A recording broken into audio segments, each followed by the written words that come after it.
Hello, early learning families in Inver Grove Heights.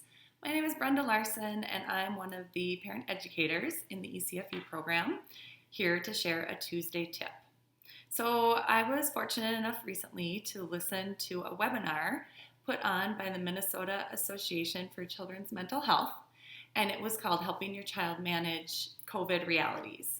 So, Dr. Ann Garrity, a licensed social worker with a PhD, talked about there being three phases of a crisis.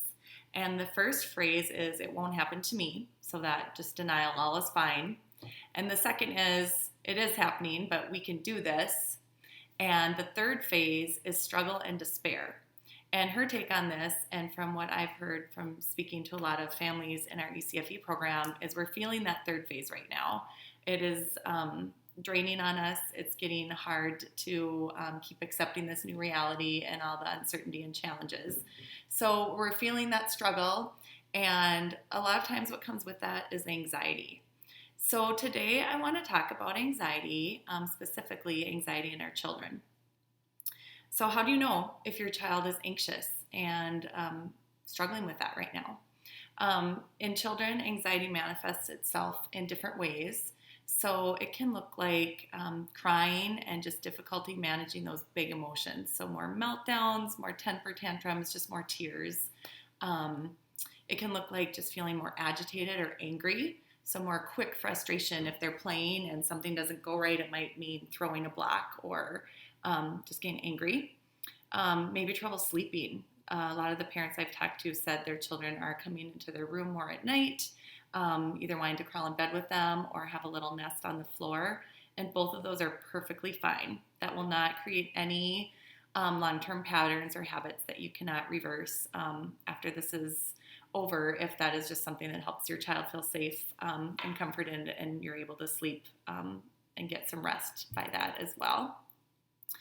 Your child could be more defiant, or they just could talk about feeling more worried or scared, and it might be worrying about things they don't typically worry about. So those are some of the signs. And if you're wondering if your child is anxious, just consider those. So next I'm going to share some ideas for how to help our children if they are showing some of those signs of anxiety.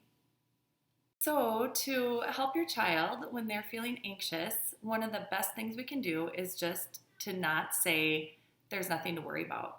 So actually anxiety isn't something they consciously control. It is just a feeling inside their body, kind of just this yucky, anxious feeling, and it's just there. And so when we tell them there's nothing to worry about, actually we're denying that feeling and not letting them feel or understand that that feeling just is there and help them deal with it.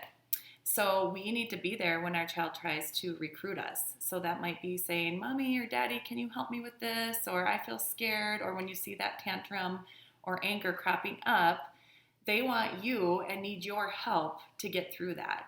And so if we try and just deny them and say, just stop acting that way, we're denying that anxious feeling that they know they're having, and not letting them learn to cope with it in a healthy way. So instead, we want to say things that let your child know that you're actually there for them and you believe in them and you believe that they are feeling anxious. We want to avoid the temptation to just take it away or simply distract them from it. We actually need to ride the anxiety wave. So as that anxiety is or frustration or sadness, however it's manifesting itself, builds, we just want to be there with them and let them know that they can come out on the other side. So picture the book going on a bear hunt. We can't go over it. We can't go under it. We have to go through it. And that's what anxiety is like. We actually have to go through this hard time and let our kids go through the hard time. So we don't want to teach them that avoidance is the only way around anxiety. So to do that, we're going to need to lend them our courage and our strength. So as adults, we may be feeling anxious too, but we have more coping skills. So that is what we need to lend our kids. And we can do that by helping them breathe, by giving them big hugs, by saying, oh, it makes sense you feel that way, buddy, or I feel that way too. Things like, yeah, I know it is really hard right now, or it is really frustrating. when that tower toppled over, or just acknowledging their frustration. We can teach them breathing exercises, like Shelly a few weeks ago did the hand breathing model, where you breathe in and out with your hand.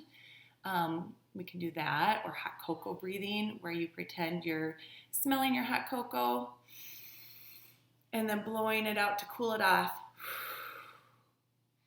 And also grounding exercises, where that gets our mind in the now instead of the worries about the future. So that can engage their five senses. Ask them, what can you see? Tell me 5 things you can see right now. Have them point out things around the house. Maybe you do this while you're carrying them. That gives them extra safety and security. And then tell me 4 things you hear right now. And then can you tell me 3 things you can feel right now? So keep doing that with the senses to get them in their current moment and their brain out of that cycle of anxiety. So I hope this helps. And as always, we wish you well.